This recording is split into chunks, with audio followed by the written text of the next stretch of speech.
ஒவ்வொரு வருஷமும் அந்த மகாலட்சுமியும் அந்த குபேரரும் எங்கள் வீட்டுக்கு வந்து எங்களை ஆசீர்வாதம் பண்ணுறது வந்து எங்கள் குடும்பம் செய்த பாக்கியம், புண்ணியம். இன்றைய நாள் சதுர்த்தி திதி, அதாவது மகா சங்கடகர சதுர்த்தியாகும். சதுர்த்தி திதியில் மகா சங்கடகர சதுர்த்தி என்பது விசேஷமான திதியாகும்.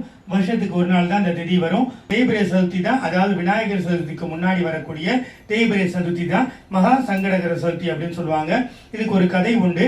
குறிப்பிட்ட வருஷத்துக்கு முன்னாடி, நூற்றாண்டுகளுக்கு முன்பாக மக்கள் ரொம்ப சிரமப்பட்டாங்களாம். அப்ப விநாயகர் பெருமான் என்ன பண்ணாங்கன்னா, 5 முகத்தோட பஞ்சமுகத்தோட ஹேரம்ப கணபதியா தோன்றி, என்னை இந்த முக வழிபாடு வருஷத்துல ஒரு நாள் இந்த நாள் வழிபாடு செய்யுங்க. இந்த சதுர்த்தி வந்து மகா சங்கடகர சதுர்த்தி அப்படின்னு அழைக்கப்படட்டும். இந்த சதுர்த்தியில் என்னை வழிபாடு செஞ்சீங்கன்னா உங்களோட சங்கடங்கள் அனைத்து விலகும், உங்கள் வாழ்க்கையில் சகல சௌபாக்கியம் கிடைக்கும். அதனாலதான் வருஷத்துக்கு ஒரு நாள் அந்த விநாயகர் பெருமான சதுர்த்தி திதியில, அதாவது மகா சங்கடகர சதுர்த்தியான இன்றைய நாளில் நாம் வழிபாடு செய்யணும். இன்றைய நாளில் நாம் விநாயகர் பெருமானை வழிபாடு செய்வது ரொம்ப ரொம்ப விசேஷம். ஓம் சுமுகாய நமஹ, ஓம் ஏகதந்தாய நமஹ, ஓம் கபிலாய நமஹ, ஓம் ஸ்ரீ தனலட்சுமி கி ஜெய். நமோ